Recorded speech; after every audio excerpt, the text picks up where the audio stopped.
तर किशोर सूर्यवंशी जे छाया किडनी फाउंडेशनचे संचालक आहेत ते सर्वात आधी प्रस्तावना करतील. Kishor, over to you. सर्वप्रथम डॉक्टर अमित बंगाडे जे आणि डॉक्टर नरेंद्र ठाकूर जे आजचे आपले प्रमुख वक्ते पण आहेत आणि आमचे मार्गदर्शक पण आहेत. तर दोघं प्रमुख वक्त्यांचं मी मनपूर्वक स्वागत करतो. आणि त्याचप्रमाणे आपण सर्व जे या वेबिनारला आज उपस्थित आहात तर आपलंही मी मनपूर्वक स्वागत करतो सर्वांचं. गव्हर्नमेंटने इनिशिएटिव्ह घेतला आणि वॅक्सिन जेव्हापासून आली तर बरेचसे फोन आले, बरेचशा लोकांनी विचारणा केली की आपण ऑर्गन ट्रान्सप्लांट झालेल्यांनी किंवा ऑर्गन डोनेट ज्यांनी केलेले आहे तर अशा डोनर्सनी वॅक्सिन घेतलं तर चालेल का. तर सुरुवातीला मी ज्यांची कॉल आले तर त्या सर्वांना किंवा ज्यांनी विचारणा केली त्या सर्वांना सांगितलं की आपापले जे नेफ्रॉलॉजिस्ट आहेत किंवा जे डॉक्टर्स आहेत तर त्यांच्याशी तुम्ही कन्सल्ट केलेलं बरं. कारण मी मेडिकल प्रोफेशनल नाही किंवा मी त्यातलं तज्ज्ञ नाही.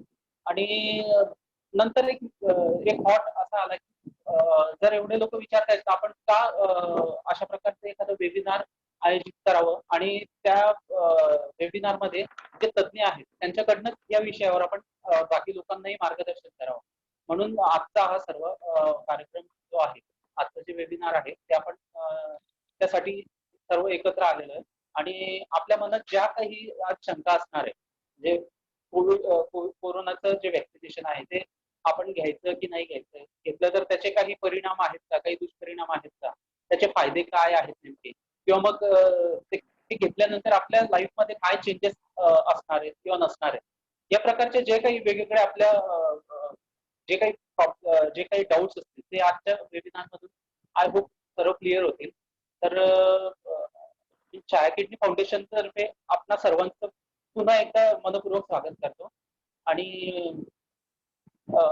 लीना मॅडमांना विनंती करतो की त्यांनी आजचे आपले जे प्रमुख वक्ते आहेत तर त्यांचा थोडक्यात परिचय करून द्यावा.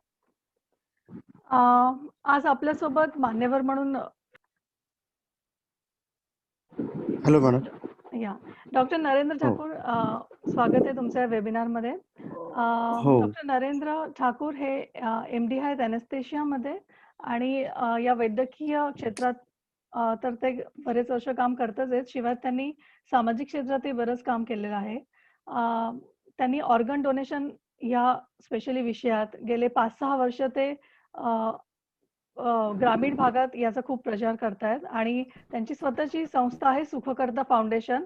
त्या संस्थेद्वारे ते हा अवेअरनेस प्रोग्राम्स रन करत असतात. याविषयी त्यांना स्पेशल ट्रेनिंग रोटो या संस्थेमार्फत मिळालेलं आहे. तर डॉक्टर नरेंद्र ठाकूर हे आपल्यासोबत आता जॉईन झालेले आहेत. Doctor, you may start.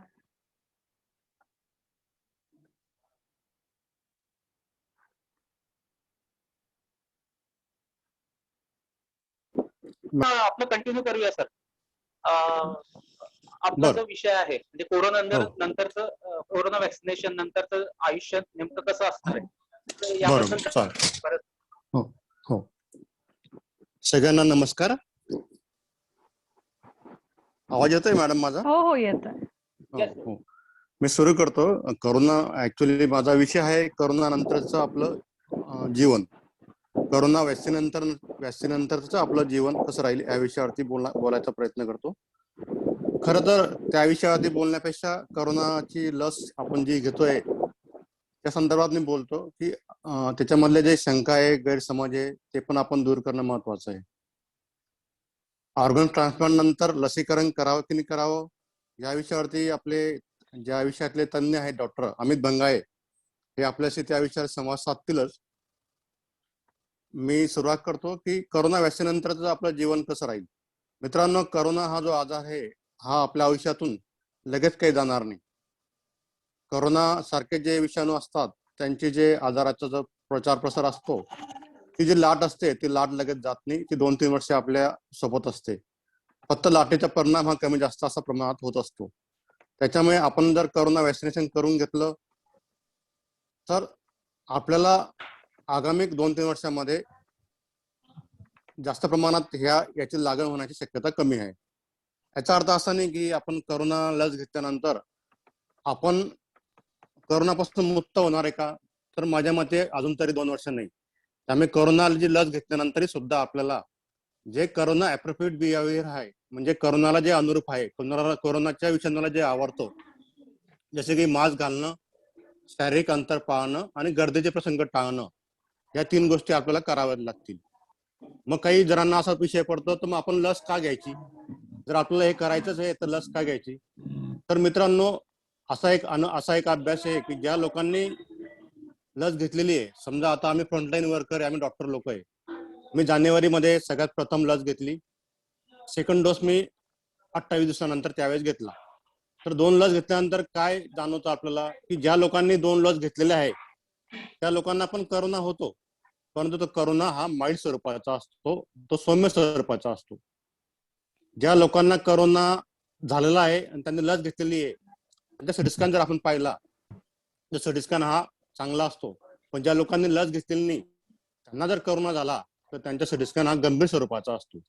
त्याच्यामुळे करोना लसीबद्दलचे गैरसमज आहे, आपण ते दूर केले पाहिजे. आपण सगळ्यांनी करोना लस घेतली पाहिजे. बऱ्याच जणांना हा विषय असं वाटतं की मग लसीनंतर काही साईड इफेक्ट असतात का? तर मित्रांनो, लसीनंतरचे साईड इफेक्ट फार कमी असतात. अंग दुखणं, डोकं दुखणं, ताप येणं, अंगावर पुरळ येणं, हे बारीक सारीक साईड इफेक्ट असतात. ते प्रत्येक लसीनंतर आपल्याला येऊ शकतात.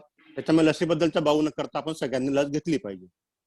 बऱ्याच जणांना असं वाटतं की आपण लस घेतली नंतर मग बाकीच्या, आपण समजा सगळ्यांना लस घेण्याला भरपूर वेळ लागणार आहे. भारतामध्ये 130 कोटी लोकसंख्या असल्यामुळे जोपर्यंत लसीकरण होत नाही तोपर्यंत आपल्याला लसचा किती फायदा होईल? तर मित्रांनो, 70% जर लोकसंख्या आपण लसीकरणाच्या माध्यमातून जर लोकांना लस दिली गेली, 70% लोकांना, तर आपल्या समाजामध्ये सामुदायिक प्रतिकार शक्ती तयार होते. त्याला आम्ही आमच्या सायंटिफिक भाषेमध्ये हर्ड इम्युनिटी नावाचा प्रकार म्हणतो. जर ती हर्ड इम्युनिटी आपल्याला तयार झाली, जे उरलेले 30% लोक आहेत ज्यांना लसीकरण त्यांनी केलेलं नाही किंवा त्यांना करोना झाला, तरी पण त्या लोकांना त्या गोष्टीपासून आपण प्रोटेक्शन देऊ शकतो, ज्याला आपण सामुदायिक प्रतिकार शक्ती म्हणतो. म्हणून आपण जर सगळ्यांनी लसीकरण करून घेतलं आणि जर भारतामधली लोकसंख्येच्या 130 कोटी लोकसंख्येच्या 70% लोकसंख्येला जरी आपण करोना लसीकरणामध्ये सहभागी करून घेतलं मित्रांनो, मध्ये प्रतिकार शक्ती निर्माण होते. आणि त्या अनुषंगाने आपण जसं आता अमेरिकामध्ये किंवा इस्रायल विना मास्क आपण फिरू शकतोय. काही ठिकाणी इस्रायलमध्ये तर असं झालंय की लोकांना सांगितलं की तुम्ही आता मास्क घालण्याची गरज नाही. तर आपल्याला त्या विचाराने सगळ्यांनी लसीकरण करून घेतलं पाहिजे. लसीकरणाबद्दल हे पण सांगेल मी की बऱ्याच जणांना असं वाटतं की मला पहिला डोस मिळाला, दुसरा डोस मिळेल की नाही मिळेल. सध्या लसीकरणाचे प्रॉब्लेम चालू आहेत, लस उपलब्ध होईल की नाही होईल. तर मित्रांनो, प्रत्येकाला लस उपलब्ध होणार आहे. लसीकरणाचा दुसरा डोस कधी घ्यावा हा पण विषय आहे. ज्यांनी कोविशिल्ड घेतलेली आहे त्यांनी 4 ते 6 आठवड्यानंतर सेकंड डोस घ्यावा. ज्यांनी कोवॅक्सिन घेतली आहे त्यांनी थोडं लवकर 4 आठवड्यानंतर लस घ्यावी. आणि बऱ्याच जणांना हाही प्रश्न आहे की मला आता कोविशिल्ड मिळालेली पहिला डोस, दुसरा डोस मी कोवॅक्सिन घेऊ का? तर नाही मित्रांनो, ज्यांना पहिला डोस जो असतो तो सेकंड डोस हा घ्यावा लागतो. त्याच्यानंतरच बऱ्याच जणांचा विषय आहे की मला डायबिटीस आहे, मला हायपरटेन्शन आहे, मला कॅन्सर आहे, मला हा आजार आहे, तो आजार आहे, मी लस घ्यायची की नाही घ्यायची? तर कोणताही आजार असेल, फक्त स्पेसिफिक जे आजार असतात जसे काही ट्रान्सप्लांटचे आजार, काही रक्तविकार, रक्ताचे कॅन्सर, ह्या आजाराच्या रुग्णांनी डॉक्टरांना विचारल्याशिवाय व्हॅक्सिन घेऊ नये. बाकी सगळ्या आजारांना आपण व्हॅक्सिन घेऊ शकतो. भारतामध्ये 3 प्रकारच्या लसी सध्या उपलब्ध आहेत. कोविशिल्ड, कोवॅक्सिन आणि स्पुटनिक व्ही म्हणून जी आता आलेली आहे, ती 1 मे पासून आपल्याला मिळणार आहे. या 3 लसी आपल्या बाजारामध्ये उपलब्ध आहेत, भारतामध्ये उपलब्ध आहे. आणि 3 लसी ह्या प्रभावी आहेत. त्यांच्यापासून फारसे परिणाम साईड इफेक्ट नाही आहेत. आणि महत्वाचं म्हणजे आतापर्यंत जो अभ्यास आहे त्या अभ्यासात 12 कोटी लोकांना आतापर्यंत लस दिली गेली आहे. 12 कोटी लोकसंख्येमध्ये फार कमी लोकांना याचे दुष्परिणाम दिसून आलेले आहेत. त्याच्यामुळे लसीकरणाला बाऊ न करता लसीकरणाबद्दलचे गैरसमज आपल्या जीवनातून आपण काढायला पाहिजे आणि प्रत्येकाने लसीकरणाला साथ दिली पाहिजे. लसीकरणाचं आयुष्य कसं राहील तर लसीकरणाचं आयुष्य हे चांगलं राहणार आहे. आपल्या सगळ्यांना करोनापासून बचाव होण्याचा हा एकच प्रभावी उपाय आहे. दुसरी गोष्ट असं की आपण जर 70% लोकांनी लसीकरण करून घेतलं तर आपल्याला जरी कोरोना झाला तो आज सौम्य स्वरूपाचा असतो आणि आपल्यापासून इतरांना आपण जो संसर्ग करू शकतो तो पण त्या प्रमाणात कमी होतो. त्याच्यामुळे आपण जर 3 वर्षामध्ये 2 वर्षामध्ये जर लसीकरण 100% प्रभावी झालं तर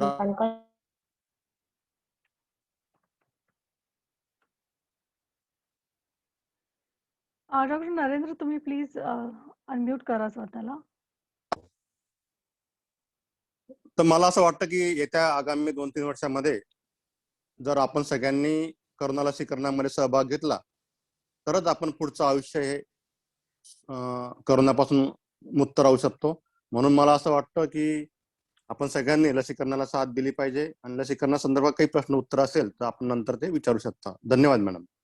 थँक्यू. Thank you doctor Narendra.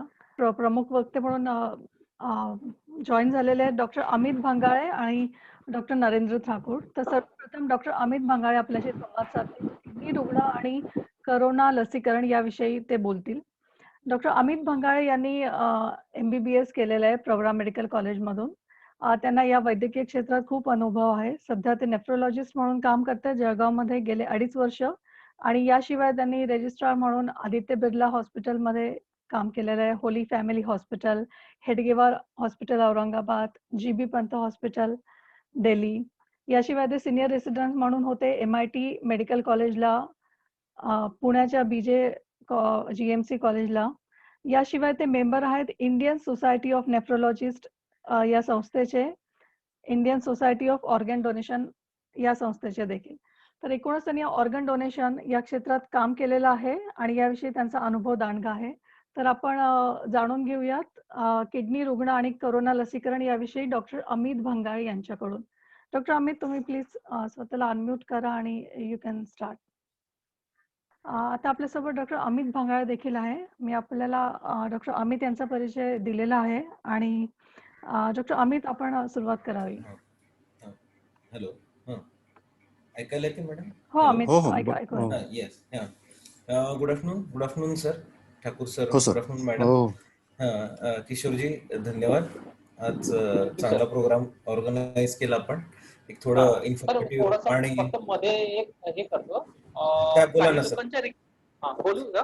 हिंदीमध्ये बोलायचं. मी एक सजेशन ऐकलं, मराठी आणि हिंदी, तर त्या पद्धतीने मी ट्राय करतो. मी वाचलं त्यावरचे सजेशन. हो, ठीक आहे.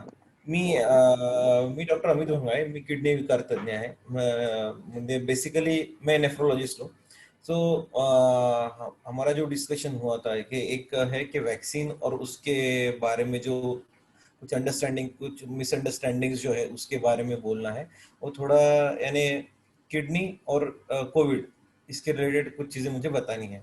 बेसिकली ऐसा है कि किडनी के जो 3 या 4 टाइप के मेनली बीमारियां होते हैं, जैसे कि ARF बोलते हैं, एक्यूट, यानी कुछ समय के लिए किडनी ठीक से काम नहीं करती है, या क्रोनिक किडनी डिजीज, लेकिन जो डायलिसिस पे नहीं है.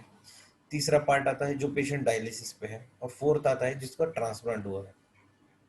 वैक्सीन के बारे में थोड़ा सर ने एक बैकग्राउंड दिया है अपने को, उसके बारे में हम लास्ट में डिस्कस करेंगे. तो बेसिकली जो पेशेंट को किडनी, जिसको कोविड हुआ है, उनकी किडनी में इफेक्ट होने के चांसेस बहुत ज़्यादा बढ़े हुए हैं आजकल. इसका कारण मेनली है कि या तो उनको ओरल इंटेक कम होता है, जैसे कि खाने की इच्छा नहीं होती है, पानी पिया तो कड़वा लगता है, खाना खाया तो कड़वा लगता है, ऐसी चीज़ें होती है. इसके कारण उनका ओरल लिक्विड इंटेक काफ़ी कम हो जाता है. सेकेंड कि कोविड जो है, कोविड वायरस डायरेक्टली किडनीज पे इफेक्ट करता है. उसमें या तो सोडियम पोटेशियम की इम्बैलेंस हो सकता है, या क्रिएटिन में ट्रांजिएंटली राइज हो सकता है. नेक्स्ट इज कुछ ड्रग्स जो रहते हैं, जो कोविड में प्रोटेक्टिव ड्रग्स रहते हैं, जैसे कि फॉर एग्जांपल रेमडेसिविर जो काफी रैम्पेंटली यूज हो रहा है, उसका भी इफेक्ट किडनी पे हो सकता है. थर्ड है जब ऑक्सीजन कम होता है, ऑक्सीजन की मात्रा जब कम होती है, उसका भी इफेक्ट किडनी पे होता है, उसकी वजह से भी क्रिएटिन बढ़ सकता है. नेक्स्ट इज अलॉन्ग विद, यानी कोविड के टाइम पे हम काफी ज्यादा मात्रा में हम स्टीरॉयड दिया जाता है, और ये स्टीरॉयड देने की वजह से अपने को सुपर एडेड इन्फेक्शन होने की संभावना रहती है.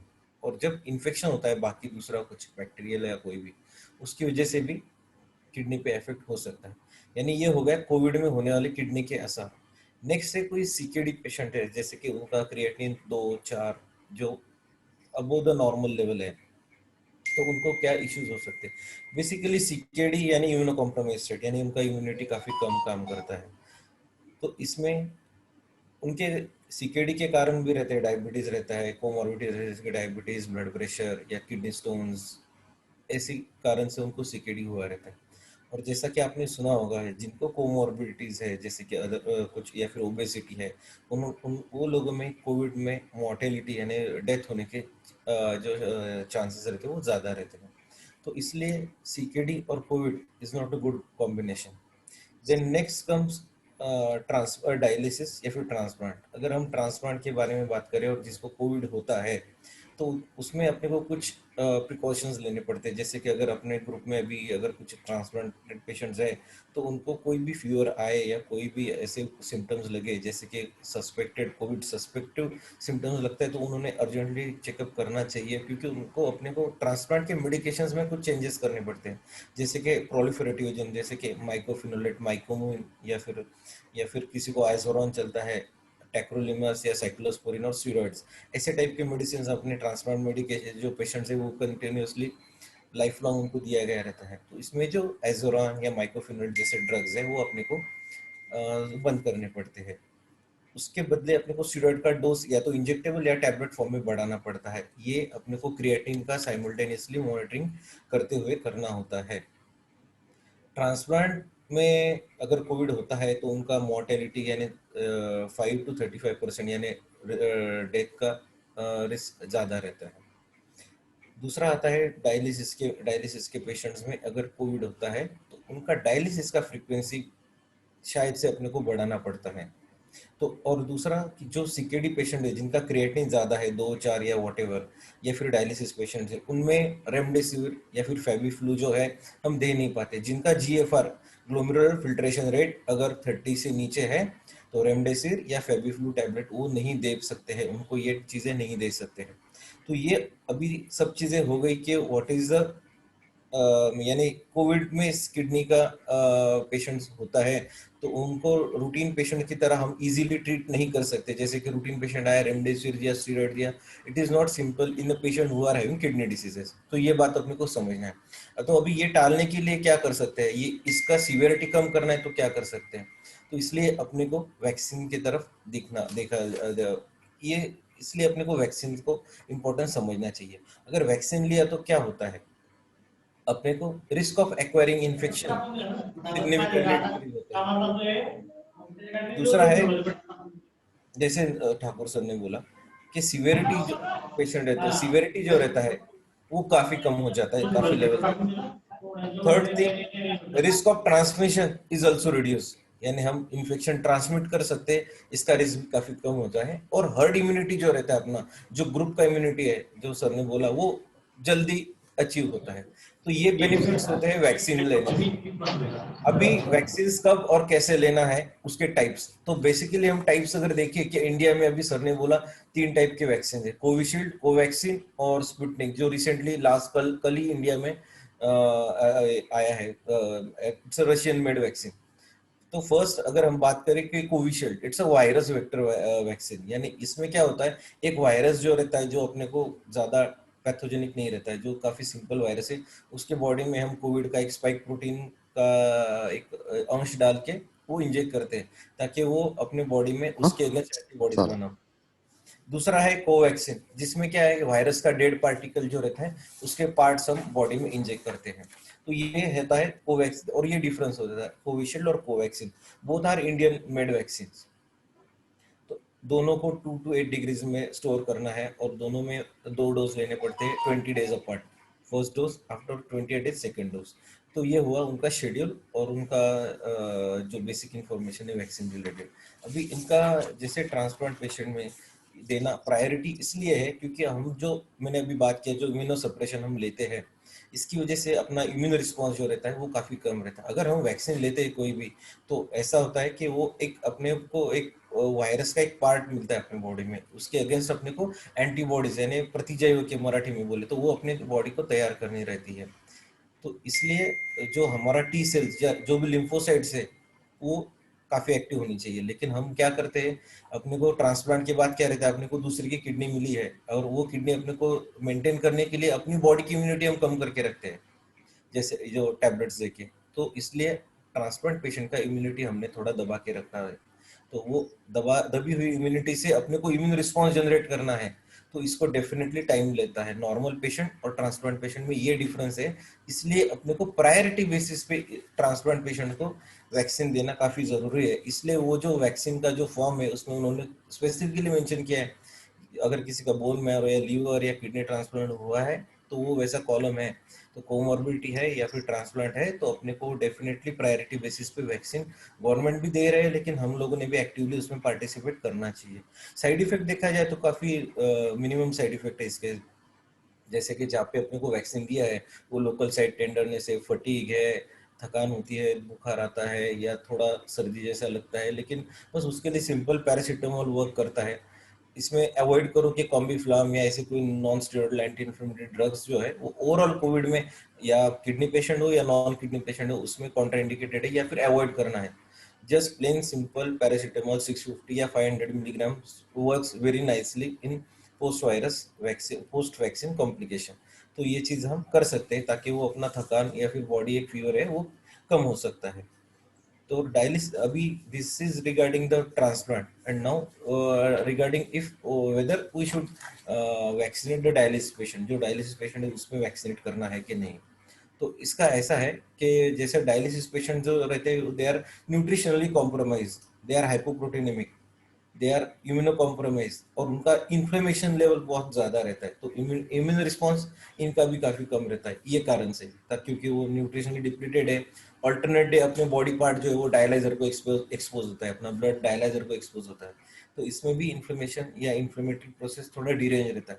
तो ये लोगों को भी अपना वैक्सीन से इम्यूनिटी बिल्डअप करने को टाइम लगता है, तो इसलिए डायलिसिस पेशेंट भी प्रायोरिटी पे वैक्सीनेट कर सकते हैं with normal dose end normal schedule, जो भी गवर्नमेंट ऑफ इंडिया ने या जो WHO गाइडलाइन ने वैक्सीन का प्रोटोकॉल दिया है वैसे ही अपने को डायलिसिस पेशेंट को वैक्सीनेट कराना है in spite of dialysis. Whether ये प्रायोरिटी है, mostly post transplant post dialysis के नेक्स्ट डे हम वैक्सीनेट पेशेंट को कर सकते हैं, जैसे कि हेपेटाइटिस बी वैक्सीन या इन्फ्लुएंजा वैक्सीन जो रूटीनली रिकमेंडेड है डायलिसिस पेशेंट में, वैसे ही हम कोविड का वैक्सीन ले सकते हैं। तो ये हुआ यानी ट्रांसप्लांट और डायलिसिस पेशेंट के बाद। और बाकी हम कुछ क्वेश्चंस है तो हम फिर ये ले सकते हैं नेक्स्ट सेशन में। Thank you doctor Amit Yes. तुमच्या मार्गदर्शनासाठी। आता मी सगळ्यांना रिक्वेस्ट करते की ज्याला प्रश्न विचारायचा आहे फक्त त्याच व्यक्तीने स्वतःला अनम्यूट करावं आणि प्रश्न विचारावा। आणि शिवाय आता आपल्याकडे 15 मिनिटं आहेत, तर जर असं आढळलं की 15 मिनिटातही अजून काही लोकांना प्रश्न आहेत तर मी चॅटमध्ये एक नवीन मीटिंगची लिंक टाकेल आणि त्याला इमिजिएटली जॉईन व्हायचंय, हे जर गरज पडली तरच, पण तोपर्यंत आधी 15 मिनिटं आपण हे सेशन चालू ठेवूया। तर ज्याला प्रश्न विचारायचा आहे त्याने अनम्यूट करायचा, प्रश्न विचारायचा आणि परत म्यूट करायचा। यस मैम, उससे पहले बस एक मिनट डिस्टर्ब करना चाहूंगा। आज अपने वेबिनार में ऑर्गन डोनेशन फील्ड में काफी एक्टिव रहने वाले बहुत सारे लोग भी ज्वाइन हुए हैं, जैसे कि भुवन फाउंडेशन से जया मैडम है। तो जया मैडम आप सुन रहे हो मुझे? जया मैडम है आपके? Jaya madam you can mute yourself, unmute, sorry. Okay, Jaya madam है। उसके बाद आपके काका है, तो इन लोगों का भी मैं बहुत बहुत स्वागत करता हूँ, और उनके मार्गदर्शन भी अगर मिले आज के इस प्रोग्राम में तो मुझे लगता है वो काफी मतलब फायदेमंद रहेगा बाकी लोगों के लिए भी। तो ठीक है, आगे बढ़ते हैं। मेरे ख्याल से जया मैडम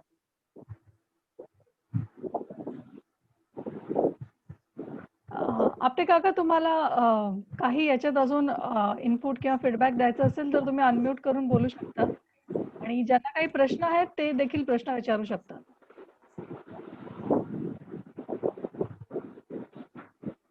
हॅलो डॉक्टर खास हा एक वेगळा विषय असल्यामुळे मी काही इनपुट्स देऊ शकणार नाही। मी ऐकतोय कारण हा विषयच संपूर्ण वेगळा आहे. धन्यवाद. पण नमस्कार आपटे काका. तुमचं प्रसन्न व्यक्तिमत्व बघूनच आम्हाला खूप आनंद झालाय. आपटे काकांना नमस्कार सांगा आमच्याकडनं सगळ्यांना. येस येस बिलकुल. कोणाला काही डॉक्टर प्रश्न बंगाळे सर असल्यास विचारू नमस्कार शकतो. सर. डॉक्टर बंगाळे सर नमस्कार हा, सर. नमस्कार नमस्कार काका. हा. सर डोस घ्यायच्या आधी इव्हरलोमस टॅबलेट जर चालू असेल सर्टिकॅन कोणती? 0.5 चालू आहे मला तर ती बंद करावी लागेल इव्हरलोनिमस काय? सर. हा, नाही हे बघा, वॅक्सिन्स घेण्याच्या पूर्वी हा एक चांगला पॉइंट आहे. मी सांगायचं विसरलो. वॅक्सिन्स घेण्यापूर्वी किंवा वॅक्सिन घेतल्यानंतर आपल्याला ट्रान्सप्लांट मेडिकेशन्स बदलायचे नाहीये किंवा बंद करायचे नाहीयेत. जे मी म्हटलो की जे आपल्याला ट्रान्सप्लांट मेडिकेशन बंद करायचे कोविड इन्फेक्शन नंतर आपल्याला जर वॅक्सिन घ्यायची असेल तर जे काय डोस आपले जे चालू आहेत कॅमेरा चालू कर. त्याच्यात चेंजेस करायचे नाहीये. म्हणजे टॅक्रोलिमस, एव्हरोलिमस, ॲझोरान, मायकोफिनोलेट, मायक्युम्युन किंवा कॉर्टिकोस्टेरॉइड जे कोणते काय औषध बंद करायचे नाही. बंद करायचे औषध चालू नाही. ठेवायचं. दुसरं की कोविशिल्ड वॅक्सिन जी आहे, कोविशिल्ड वॅक्सिन आपण आमचं ट्रॅडिशनल ट्रेडिंग असं असतं की ज्यांना वायसोलॉन 40 मिलीग्राम किंवा 20 मिलीग्राम पेक्षा जास्त चालू असेल त्या लोकांनी वॅक्सिन घेऊ नये. आणि पोस्ट ट्रान्सप्लांट झालेल्या पेशंटनी पहिले 6 महिने कोविशिल्ड वॅक्सिन घेऊ नये. कारण याचं कारण असं की त्यांना स्टिरॉइडचा डोस जो असतो तो सुरुवातीच्या दिवसांमध्ये हा जास्ती चालू असतो. जवळपास म्हणजे तो नेक्स्ट 3 मंथ किंवा 6 मंथ मध्ये तो टेपर होतो किंवा तो 10 मिलीग्रामच्या खाली येतो. त्यानंतर ते वॅक्सिन घेऊ शकतात. कारण कोविशिल्ड वॅक्सिन जे हे लाईव्ह वॅक्सिन आहे आणि कोवॅक्सिन हे डेड व्हायरसचा पार्टिकल आहे. कोवॅक्सिन हे इमिजिएट ट्रान्सप्लांट झालेले पेशंट त्यांच्या ट्रान्सप्लांट फिजिशियनला कन्सल्ट करून घेऊ शकतात. इमिजिएट ट्रान्सप्लांट झालेले ऍटलिस्ट पहिले 6 महिने झालेले. कारण काय प्रत्येकाचे इनिशियली 6 मंथ जे असतात हे फार इम्पॉर्टंट असतात आणि पहिले 6 महिने they are very close to their transplant physician. कोणाला रिजेक्शन झालेलं असतं, कोणाला इन्फेक्शन झालेलं असतं, स्टिरॉइडचे डोस कमी जास्त केलेले असतात. त्यामुळे पहिले 6 महिने तुम्ही तुमच्या ट्रान्सप्लांट फिजिशियनला कन्सल्ट करा आणि त्यानंतर वॅक्सिन घ्या. कारण हे मी डायरेक्ट ब्लाइंड स्टेटमेंट नाही करू शकत की पहिले 6 महिने काय, पण एक ग्रॉसली असं आहे की कोविशिल्ड वॅक्सिन इनिशियली 6 महिने घेऊ नये कारण ते लाईव्ह वॅक्सिन आहे. त्याच्यामुळे व्हायरस मल्टिप्लाय होतो म्हणून. आणि कोवॅक्सिन आहे हे आपण घेऊ शकतो पहिल्या 6 महिन्यांमध्येही घेऊ शकतो. परंतु जर वायसोलॉनचा डोस जर तुमचा 10 मिलीग्राम किंवा 20 मिलीग्राम पेक्षा जास्त असेल तर त्यांनी त्यांच्या ट्रान्सप्लांट फिजिशियनला कन्सल्ट करूनच घ्यावे. अदरवाईज 6 महिन्यानंतर किंवा 1 वर्षानंतर तुम्हाला ट्रान्सप्लांट मेडिकेशन मध्ये काही बदल किंवा बंद करण्याची बिलकुल गरज नाहीये आणि ते करू नये. कारण आपल्याला एक ट्रान्सप्लांट मेडिकेशन जरी मिस झालं तरी आपल्याला त्याचे बरेचसे परिणाम भोगावे लागतात. त्यामुळे ते बंद करू नये कृपया करून. धन्यवाद सर. धन्यवाद. Yes. Thanks a lot. Hello. Thanks a lot. Hello sir. Thanks a lot. हा येस नमस्कार. हॅलो, रवी भोसले बोलतोय अहमदनगरहून. हा बोला. सर नमस्ते. किशोर सर नमस्ते. Hello hello hello. हा नमस्ते बोला. किशोर सर अनम्यूट करायला वाटतं. हा हा. माझं बोला kidney रवीजी. transplant होऊन 3 वर्ष झालेत बरं आणि इफेक्टेड फ्रॉम कोविडला इफेक्टेड झालो होतो मी. आय वॉज बरं. Hospitalised in 25 days. बरं. आता मला ओके. डिस्चार्ज म्हणून मी घरी आलेलो आहे. बरं. 27 मार्चला एक वॅक्सिन घेतलेलं आहे, कोवॅक्स घेतलेलं आहे. ओके. ओके. हा आता- आणि हा तुम्ही कधी ऍडमिट होतात सर? 6 मार्चला. अच्छा. 6 मार्च 6 मार्चला. हा आणि डिस्चार्ज झाल्या लगेच वॅक्सिन घेतलं तुम्ही फर्स्ट डोस? नाही सॉरी, त्याच्या अगोदर 27 मार्चला झालो, 6 एप्रिलला मी ऍडमिट झालो. 6 एप्रिलला ऍडमिट झाला. बरं. हा तर आता तुमचा सेकंड डोस जो आहे ना तो पोस्ट ट्रान्सप्लांट आता तुम्ही ज्यावेळी पॉझिटिव्ह आलेला त्याच्या 8 आठवड्यानंतर 8 ते 10 आठवड्यानंतर तुम्ही वॅक्सिन घेऊ शकता सेकंड डोस कोवॅक्सिनचा. Second dose. ओके. आता कोवॅक्सच घ्यावा लागेल. कोवॅक्सिन जसं आता ठाकूर सरांनी सांगितलं आपल्याला की जो डोस फर्स्ट डोस जो घेतलाय तुम्ही तोच दुसरा डोस घेतलेला प्रेफरेबली आहे. कारण अजून अशा काही ट्रायल आलेल्या नाही की कोविशिल्ड आणि कोवॅक्सिन मिक्स करू शकतो आपण. नाही करू शकतो. ओके नाही ओके. करू शकतो. आम्ही माझ्या नेफ्रोशी बोललेलो आहे तर ते म्हणे कोवॅक्सच घ्या. हो कोवॅक्सच घ्या. एक 8 आठवड्याचा गॅप राहू द्या आपण. ओके. आणि बऱ्याचदा आपल्याला कसं इन्फेक्शन झाल्यानंतर इम्युनिटी येते बऱ्यापैकी तो पण हो, तुम्हाला हो. हेल्प करेल थोडे दिवस. अच्छा अच्छा. हा, आणि सर थोडं वेट बऱ्यापैकी 12 किलो वेट लॉस झालं. वेट लॉस झालाय. ओके, आता त्याची कारणं अशी असतात की 2 कारण आहेत. आपला टेस्ट अल्टरेशन होतं कोविड व्हॅक्सिनमुळे. दुसरं, कोविड सेंटरला आपल्याला जो डाएट मिळतो बऱ्याचदा तो पॅलेटेबिलिटी इश्यू असतो. तिसरं, आपल्याला मल्टिपल मेडिकेशन चालू असतात, त्यामुळे पण हो आपलं ओरल इंटेक कमी झालेला असतो. पण मला वाटतं हो तुम्ही घरी गेला असाल आणि तुमचं क्रिएटिन नॉर्मल असेल तर तुम्ही हाय प्रोटीन डाएट सुरू करू शकता. आणि घरी गेल्यानंतर मला वाटतं आता तुम्हाला ओरल इंटेक चांगलं जावं असं मला एक्सपेक्टेड आहे की तुमच्या टाइम लाईन नुसार जर तुमचं आता ते जे आहे taste sensation, smell sensation back to normal यायला हवं. हं. हा, नाही आणि क्रिएटिनिन खूप.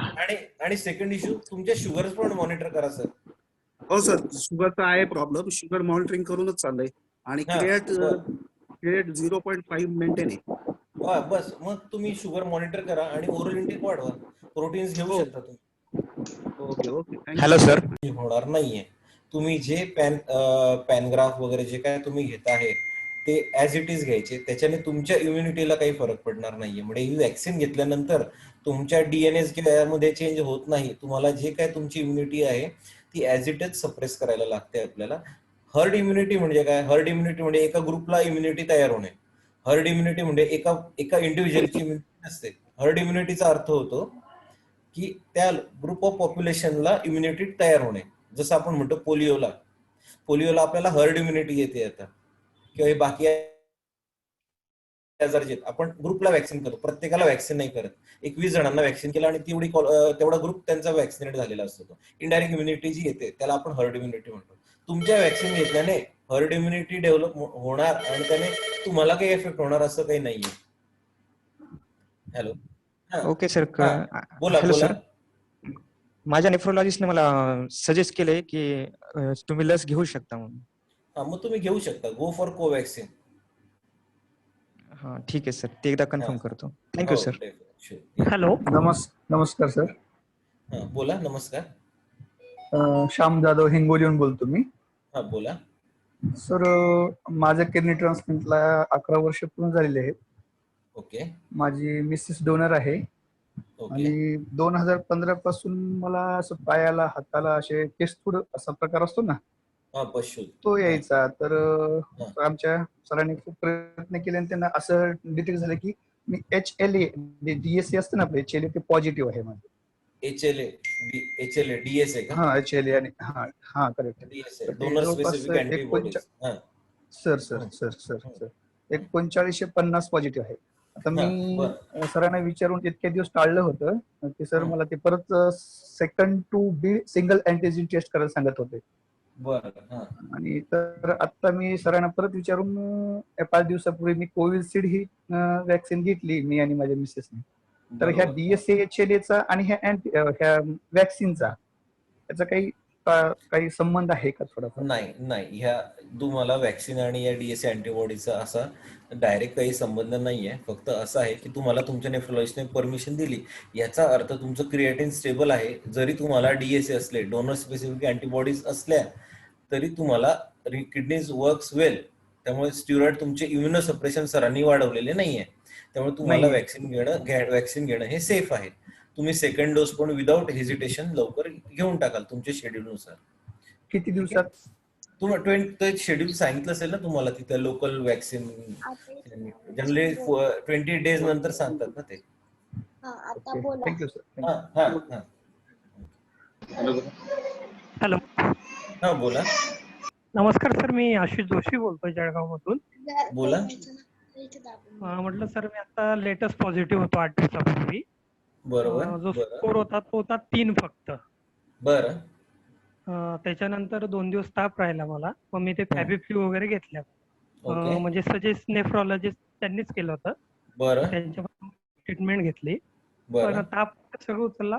कफ थोडा जाणवतोय सर. आणि त्याच्यानंतर डिहायड्रेशन कालपासून जरा 3 ते 4 वेळेस दिवसातून होतं. तर याचा काही किडनीशी संबंध आहे का? काय होतंय तुम्हाला 3 ते 4 वेळा? काय होतंय? डिहायड्रेशन म्हणजे संडास, जुलाब होत आहेत. बरं. हो हो. Okay okay. हा, हे बघा, आता कसं आहे, याच्यामध्ये तुम्हाला तुमची ट्रीटमेंट जी आहे ती जे कोणी तुम्हाला बघत असेल ते नक्कीच करत असेल. परंतु तुम्ही घरी जर पल्स ऑक्सिमीटर असेल तर तुम्ही फक्त सिटीच्या स्कोअरवर जाऊ नका. घरी जाऊन ऑक्सिजन घरी पल्स, जर तुम्ही होम क्वारंटाईन असाल तर तुमच्या जे इम्युनोसप्रेशन मध्ये डॉक्टरांनी चेंज केले असतील तुमच्या नेफ्रोलॉजिस्टने, ते फॉलो करा आणि घरी 3 मिनिट वॉक करून ऑक्सिजन चेक करणे. It is a simple method की आपण क्रिटिकल होऊ शकतो का याचं एक सिम्पल टेस्ट जी असते ती असते की 3 मिनिट वॉक टेस्ट. 3 मिनिट चालायचं आणि ऑक्सिजन मोजायचा आपला. जर तो 94, 95च्या खाली जात असेल आणि तुमचे नाडीचे ठोके, पल्स रेट जे PR म्हणून जे येतं ते जर 110 किंवा 120च्या वर जात असेल तर डेफिनेटली तुम्ही रिपीट इमेजिंग करा किंवा तुमच्या फिजिशियनला भेटा, असं आहे. कारण आता this is not a time for vaccination. आता तुम्हाला वॅक्सिन घेण्याची गरज नाही कारण तुम्हाला ऍक्टिव्ह इन्फेक्शन आहे. त्यामुळे तुम्ही आता सध्या कोविडची ट्रीटमेंट आयदर फॅबिफ्लू किंवा जर गरज पडल्यास रेमडेसिवीर अशा पद्धतीने घेणं गरजेचं आहे. आणि जर तुम्हाला जुलाब होत असतील तर त्या पद्धतीने तुम्हाला वॉटर इनटेक वाढवण्याची डेफिनेटली गरज आहे. अदरवाईज तुमचं क्रिएटिन हे थोडं वाढू शकतं. अच्छा अच्छा. ऑक्सिजन चेक केला सर, 98 आणि 110 येतो. 110 आहे का? बरं, तर लक्ष ठेवा. आणि एका जागी बसून चेक करण्यापेक्षा तुम्ही 3 मिनिट चालायचं, फिरून मग करा. ठीक आहे. Okay. Hello sir. Hello sir. Hello sir. हाँ बोला बोला बोला काका. हेलो सर, मैं सैयद शब्बीर चंद्रपुर. हाँ बोलिए सर, बोलिए. सैयद शब्बीर. हाँ सर, मेरा 93 में किडनी ट्रांसप्लांट हुआ था. अरे 93 में. गुड अभी सर 5 महीना पहले मैं पॉजिटिव आया था. ओके. Hello sir. हाँ बोलिए ना अंकल, सुन रहा हेलो हूँ. सर. हाँ सुनाई दे रहा है अंकल, बोलिए. Hello sir. हाँ बोलिए अंकल.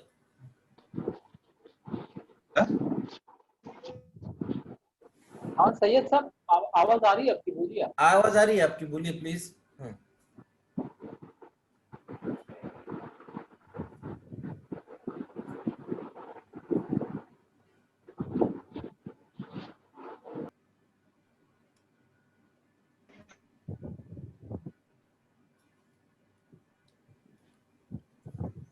सय्यद सर, तुमचा आवाज ऐकू येतोय, तुम्ही बोलू शकता. मीनवाईल अजून कोणाला काही प्रश्न असेल तर ते विचारू शकता जोपर्यंत ते कनेक्ट होतात. मला वाटतं ते डिस्कनेक्ट झालेत. सर वॅक्सिन घेतल्यावर किती दिवस प्रोटेक्टेड आहे सर आपण?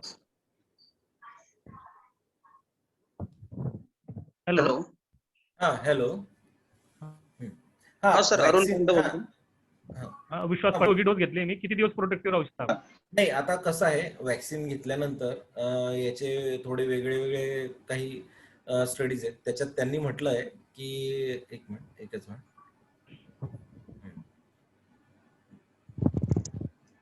हा, आपल्याला नंतर वॅक्सिनचा बोलस डोस घेण्याची गरज पडू शकते, पण सध्या जे काय आपल्याला IgG अँटीबॉडीज मिळतात त्याने आपण 3 to 6 months पर्यंत प्रोटेक्ट राहू शकतो. याबद्दल जरा दुमत आहे शास्त्रज्ञांचं, कारण इन्फेक्शन झाल्यानंतर आपल्याला परत कोरोना होऊ शकत नाही किंवा हे एक डिक्टम होतं सुरुवातीला.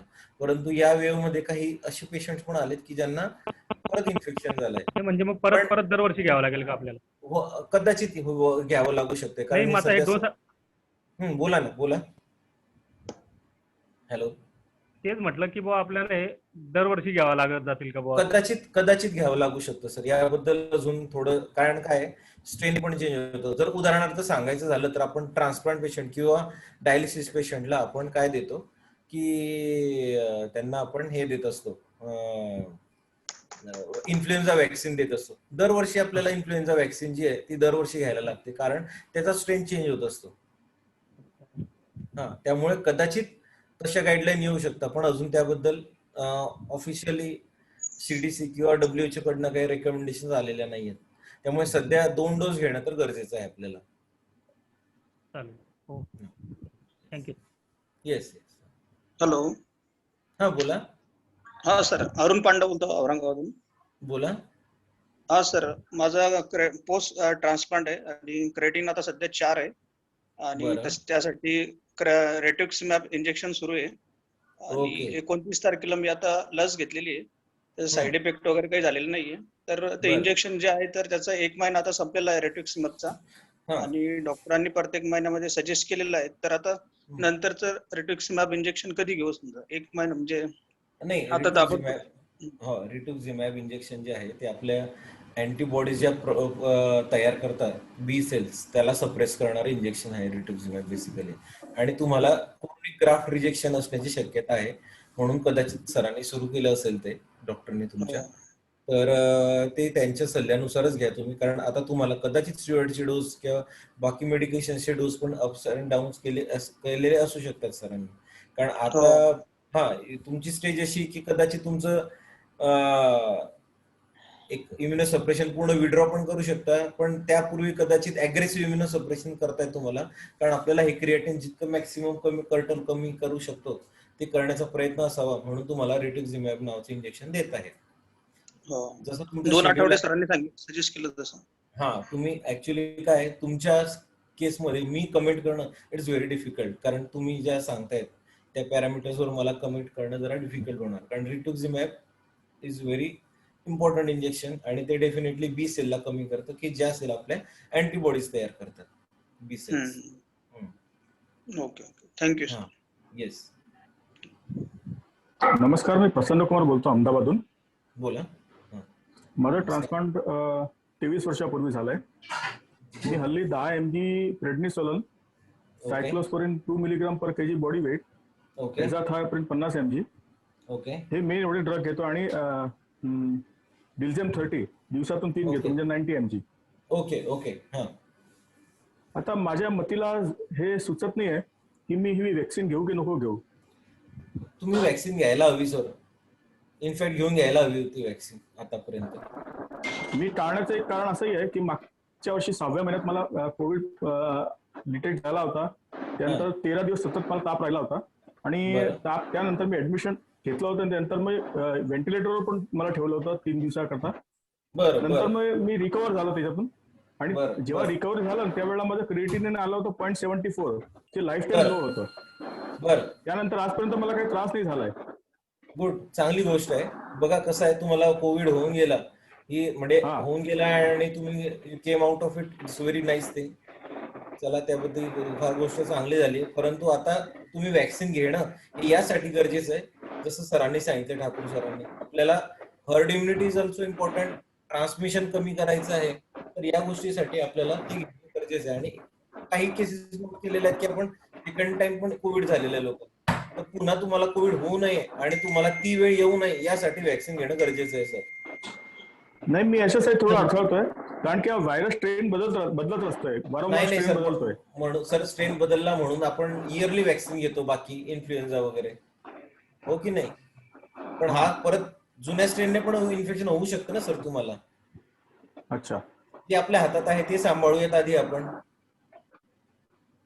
बरोबर, हो की नाही? बाकी जे नवीन येईल ते येईल, त्याला आपण बघतोय नंतर. हो. आणि गुजरातमध्ये पण परिस्थिती फार भयावह आहे ना तशी. मी तर असंही घराच्या बाहेर निघतच नाही म्हणा. नाही, ते काय असं सगळे म्हणतात की मी बाहेर निघत नाही, पण तुमच्या घरात बाहेरून लोक येत असतील ना. ते आहे, ते कॅरियर असतात ना. तो एक जण जातो, तेच ना, तो कॅरियर असू शकतो ना. असं आहे. आता लहान मुलांमध्ये म्हणतात, आता आमच्या IMA मध्ये एक सेमिनार झाला last week, kids are good carrier of virus. त्यांना बऱ्याचदा सिम्पटम येत नाही, पण they are a carrier of infection. Right. आहे सर. अजून एक सल्ला पाहिजे होता सर मला. बोला सर, बोला. की माझं ट्रान्सप्लांट ज्यांनी केलं ना, ते डॉक्टर तर आहेत, पण माझे फिजिशियन आहे ना, ते आता हे जग सोडून गेले. बरं. आता 2 वर्षापासून मी फक्त औषध घेतो, एवढंच आहे, बाकी डोक्याला ताण देत नाही. अरे सर, नाही, काय करायला पाहिजे? नाही sir, you go to your nephrologist definitely. कारण जगतच नाही आता. नाही सर, लगेच तुम्ही दुसरं कोणाला हँड ओव्हर करू शकता ना, असं नाहीये. आता अहमदाबाद मध्ये so big institute are there. HL Trivedi त्या इन्स्टिट्यूटला जाऊ शकता तुम्ही. तर माझे डॉक्टर HL त्रिवेदीच मला बघत होते. मग कुठे सरांकडे जाणं सर? विवेक कुठे? त्यांचे ज्युनियर आता HOD तिथे, त्यांना भेटा. हॅलो. थँक्यू. बोला. अरुण पाटली बोलतोय सर. बोला. अरुण पाटली बोलतोय. डॉक्टर मनीष माळी यांचा पेशंट आहे. बोला. ओळखलं वाटतं मी तुम्हाला. मी तुम्हाला ओळखलं सर. बोला. मला तर कोविड झाला होता 13 तारखेला. बरं. मी आदित्यपुराला ऍडमिट होतो मनीष शाळांकडे. बरं बरं. तर आता मला 26 तारखेला त्याने डिस्चार्ज दिला आहे. बरं. तर आता माझी स्टेबल परिस्थिती आहे. फक्त व्हॅक्सिनच्या बाबतीत तुम्हाला विचारायचं होतं, बाकी काही नाही. बरं. 13 तारखेला डिस्चार्ज झालाय का तुम्हाला? 13ला ऍडमिट केलं होतं, 26ला डिस्चार्ज झाला होता. बरं. मला वाटतं अजून तुम्ही 4 आठवडे थांबाल व्हॅक्सिन घेण्यासाठी. बर. बाकी तुमच्या इम्युनोसप्रेशन मध्ये काही चेंजेस केले आहेत का? नाही आहे, क्रिएटिन वगैरे ओके आहे सगळं. मला वाटतं तुमच्या आईने डोनेट केली किडनी, तेवढं मला आठवतंय. Yes sir, yes. तुम्ही होते ना? सर? हो आठवलं मला. हा चला ठीक आहे. मला वाटतं तुम्ही थांबा अजून, लगेच घेऊ नका व्हॅक्सिन. आणि किती दिवस थांबा अजून? आयडियली तर 8 वीक सांगतो मी, 8 आठवडे थांबायला हवं म्हणून. बर. आणि सर तुम्ही कुठे आता? मी जळगावला आहे. जळगावला कुठे सर? मी जळगाव म्हणजे प्रॉपर सिटीतच आहे, प्रतापनगर मध्ये. ओके सर, आलो तर भेटेल एखाद्या वेळेस. मी पण जळगावचाच आहे ना. हो आय नो. हा सर, धन्यवाद सर, धन्यवाद. Yes okay. Manish Mali sir treatment चालू आहे माझी. हो माहिती ना मला. आणि गजानन सर कुठे आहे सर? गजानन पुण्यातच आहे. धन्यवाद अरुण पाटील सर. मी आता पुढच्या प्रश्नाकरता वळूया आणि इनफॅक्ट पुढच्या 5 मिनिटात आपण हे सेशन संपवूया. अजून कोणाला प्रश्न विचारायचे असेल तर तुमच्यावर पुढचे 5 मिनिट आहेत.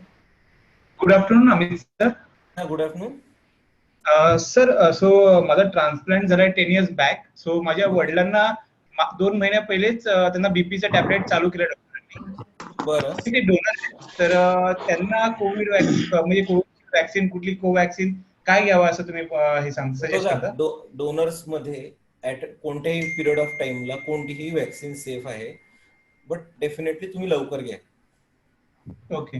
त्यांना कोविशिल्ड किंवा कोवॅक्सिन असं काही नाहीये. जी मिळेल लवकर आणि 2 डोस लवकर संपवण्याचा प्रयत्न करा. सर ते बीपी स्टेबल असणे गरजेचं आहे का? म्हणजे टॅबलेट घेतल्यानंतर? नाही. बीपी, शुगर, व्हॉट एव्हर, तुम्ही गो फॉर वॅक्सिन. बीपी किती असू द्या, पण बीपी हे घेणं गरजेचं आहे. Okay sir, thank you sir. Yes okay. Hello sir, Suraj Jadhav बोलतोय सर. सर हे मला डिसेंबर मध्ये कोविड झाला होता, तर आपण वॅक्सिन कधी घ्यायला पाहिजे आता? ऑलमोस्ट 3 महिने झाले. नाही, तुम्हाला आयडियल टाइम आहे, तुम्ही लगेच वॅक्सिन घेऊ शकता. ओके, रजिस्टर करा आणि वॅक्सिन. ओके, कुठलं पण घेतलं तर चालतंय ना सर? Covishield, Covaxin? हो कोणतंही घेतलं तर चालेल तुम्हाला. ओके. आणि सर माझी कोविड झाल्यानंतर टॅक्रोची लेवल 6.5 होती, आता ती 7.5 झाली, तर काही डोस मध्ये चेंज करावं लागेल का? नाही, आता तुमचं क्रिएटिनिन कसं आहे आणि तुम्हाला काय साईड इफेक्ट आहे यानुसार बघायला लागेल. आणि ट्रान्सप्लांट होऊन किती दिवस झाले तुम्हाला? ट्रान्सप्लांट होऊन 1.5 वर्ष झालं सर. 1.5 वर्ष झालं. ठीक आहे. लेवल मला वाटतं लगेच डोस टायट्रेट करण्याची गरज नाहीये. एकदा परत करा नेक्स्ट मंथ मध्ये टॅक लेवल आणि त्यानुसार ठरवा. किंवा I think better consult your transplant physician. Okay, thank you sir.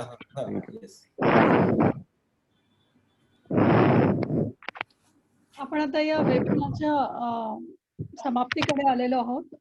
Hello sir. आपला अमूल्य वेळ दिलेला आहे. Hello sir. शेवटचे 2 प्रश्न घेऊया.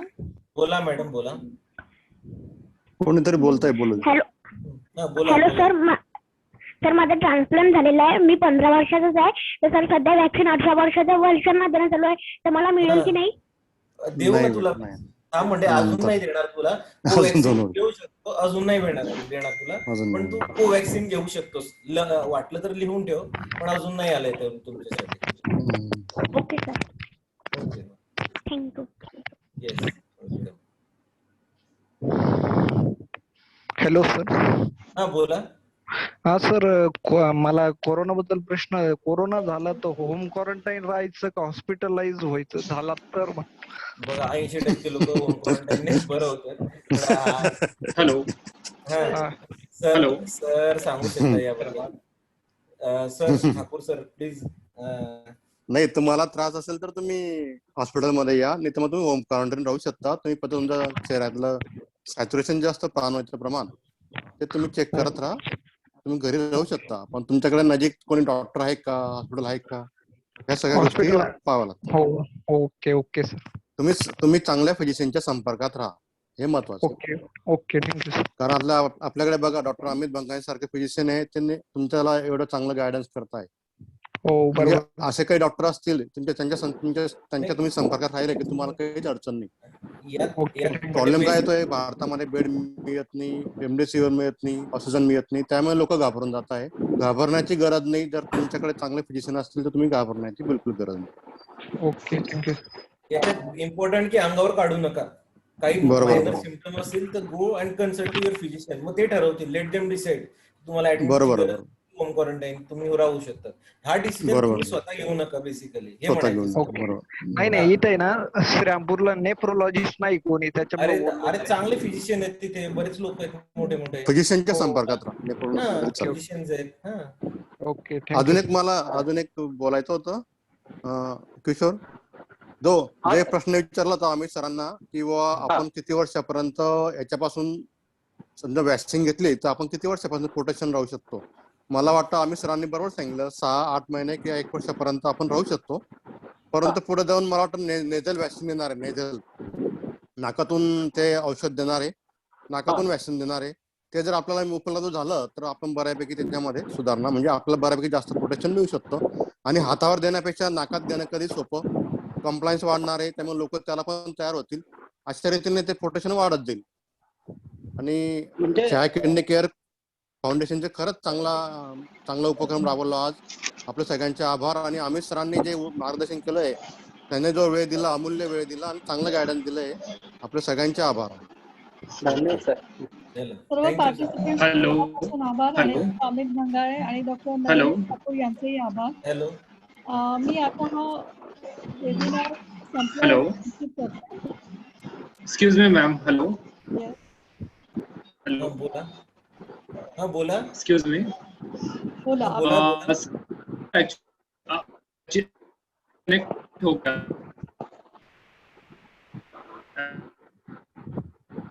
आपला आवाज येत नाही सर. आवाज येत नाहीये तुमचा.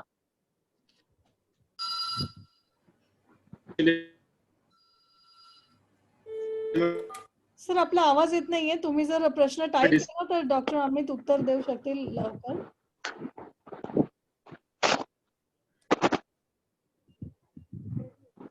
किशोर सर ह्या पेशंटचं अत्यंत आवश्यक आहे आम्हाला ऐकणं. कारण या सय्यद सरांचं जवळपास 93ला किडनी ट्रान्सप्लांट झालेला आहे आणि ते किती वर्षापासून ते ट्राय करत आहेत आपले संपर्क साधायला. आणि त्यांचा अनुभव आम्हाला घेण्यासाठी फार महत्वाचा आहे. प्लीज त्यांचा कॉन्टॅक्ट करा आणि मगच वेबिनार संपवा अशी मला तुम्हाला विनंती करायची आहे पोस्टला आणि तुम्हाला. प्लीज तर सय्यद सरांशी एकदा बोलू द्या. सय्यद सरांशी एकदा बोलू द्या. बोलू दे त्यांना. सय्यद सर जॉईन झालेत का?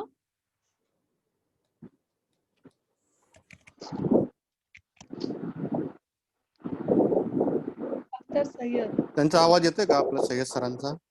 नाही. प्रयत्न करत होते. हेलो. यस सर मैं हूँ सर. I am available sir. Hello. I am sir. Actually my father wants to talk to him sir. Yes. Syed साहब. यस सर मैं दे रहा हूँ, फोन दे रहा हूँ. प्लीज. हेलो किशोर जी. हाँ सैयद जी, आवाज आ रही है? लगा रहा हूँ. हाँ बोल. हाँ अभी आवाज आ रही है आपकी. आवाज आ रही है ना? हाँ बोलो. हाँ आपके सुनना चाहते हैं लोग तो प्लीज थोड़ा सा लाइव टाइम को हमको भी थोड़ा सा टाइम का लिमिटेशन है, तो शॉर्टकट में आप आपके बारे में या फिर आपका जो एक्सपीरियंस है उसके बारे में बताइए. ठीक है. तो आवाज बंद हो रही है अभी. नहीं बोलिए. बोलो आवाज. हम सुन पा रहे हैं सर. सर 5 महीना पहले मैं पॉजिटिव आया था, फिर डॉक्टर आचार्य से ट्रीटमेंट लिया मैंने और अभी मेरा 0.93 क्रिएटिन है. अभी चेक किया तो. ओके. हेलो सुने आ रहा है सर? हाँ सुन रहा हूँ सर. 0.93 मेरा 0.93 मेरा क्रिएटिन है. मैं 5 महीने पॉजिटिव 5 महीना पहले पॉजिटिव आया था. दवाई डॉक्टर आचार्य ने दी थी बढ़ा के. नागपुर में अभी सर ये तो नागपुर मेडिटेना में एडमिट था मैं 6 महीने नॉर्मल कंडीशन में. यस बोलिए. सर खासकर डोनर की बात करूं सर. अभी मैं कि डोनर जो है 25 दिन पहले पॉजिटिव आया था। मेरा डोनर 65 ईयर उसका उम्र है। सिस्टर वो पॉजिटिव आई थी 20 दिन पहले। अभी वो अच्छी है, घर में आई है, तो उसने वो डोज लेना क्या वैक्सीन का? देखो उनको वो कब घर पे वैक्सीन का डोज पॉजिटिव कब थे सर? वो कब पॉजिटिव 25 दिन पहले आई थी। 20-25 दिन पहले। तो उनको बोलिए उनको 6 हफ्ते और रुकना है। Donor yes yes yes, donor को 6 हफ्ते के लिए रुकना है, उसके बाद वो वैक्सीन ले सकते हैं सर। अभी इमीडिएटली वैक्सीन देने की जरूरत नहीं है उनको। अभी कोविशील्ड का है क्या? कोवैक्सीन है? उनको कोई कोविशील्ड या कोवैक्सीन जो भी अवेलेबल होगा वो दे सकते हैं आप। अच्छा सर, मैं ओल्ड पेशेंट में। आप तो आपको कोविड तो 5 मंथ्स बैक पहले हो चुका है ना आपको? हो 5 महीना पहले। यस, तो आप ले सकते हो। अभी मैं कौन सा सर, कोविशील्ड के कोवैक्सीन? आप कोई भी वैक्सीन ले सकते हैं सर, कोविशील्ड भी ले सकते हैं, कोवैक्सीन भी ले सकते हैं। अच्छा सर, मैं स्टेरॉइड ले रहा हूँ अभी। हाँ, तो वो तो स्टीरॉइड तो सबको चालू रहता है, लेकिन वो क्यों कोई वो कॉन्ट्राइंडिकेशन नहीं है। क्योंकि खाना खाने वो वैक्सीन स्टेरॉइड लेने के बाद खाना खाने के बाद लेता हूँ तो थोड़ा देर घंटे बाद चेक करता हूँ तो बढ़ जाता है वो तो देखो वो बाद तो में सुबह में नॉर्मल में रहता खाली पेट। अच्छा, नहीं वो तो आपको कुछ अगर वैसे सिम्टम्स है तो आप 58 एज है मेरा। ओके हाँ, वो वैसे आचार्य सर को दिखा सकते हैं आप, लेकिन आपका काफी इंस्पिरेशनल है। 93 को ट्रांसप्लांट हुआ है, now you are good and maintaining your health. अच्छी बात है अंकल। तो सर सैयद साहब अभी भी बहुत एक्टिव है सर, मतलब हाँ क्या? अच्छा उनसे अक्सर मुलाकात होती रहती है कि हंसे सर का आशीर्वाद है सर हमारे पे, आचार्य मैडम का आशीर्वाद है, अलमीरा सर का आशीर्वाद है, अलमीरा सर का आशीर्वाद है सर। अच्छा ओके सर, ये बहुत बड़े सर खुदा के बाद में हम इनको पूछते हैं। अच्छा, अरे वो हमारे भी टीचर है, हंसे साहब और अलमीरा साहब। अरे सर, ये तो बहुत महान लोग है भारत देश के। एक्चुअली मैं जब नेपाल में 93 है मेरा। ओके हाँ सर, क्रिएटिन 0.93 वो ठीक है ना सर? सुना है, लेकिन इस वेबिनार के बाद आप मेरे पर्सनल नंबर पे कॉल करके उनका नंबर और ले सकते हो। और चैट में एक क्वेश्चन आया है कि पोस्ट कोविड डाइट में चेंज किया है क्या, करना है क्या? तो मेरे ख्याल से पोस्ट कोविड होने के बाद अगर आपका क्रिएटिन ओके है, नॉर्मल है, तो आपको डाइट जो है फुल डाइट ले सकते हैं या फिर हाई प्रोटीन डाइट भी आप ले सकते हैं पोस्ट कोविड। जो एक चैट में मिस्टर सूरज यादव उन्होंने पूछा था, बता रहा हूँ मैं। पोस्ट कोविड डाइट में कुछ चेंजेस या बदलाव करने की जरूरत नहीं है। फुल डाइट आप ले सकते हैं। डायबिटिक हो तो डायबिटिक डाइट या otherwise high protein diet you can have. Amit sir, एक सवाल पूछना था। बोलिए। वैक्सीन लेने के बाद क्रिएटिन पे कुछ असर होने वाला है क्या? मतलब नहीं बढ़ने वाला? श्योरली कुछ भी नहीं होने वाला है। नहीं।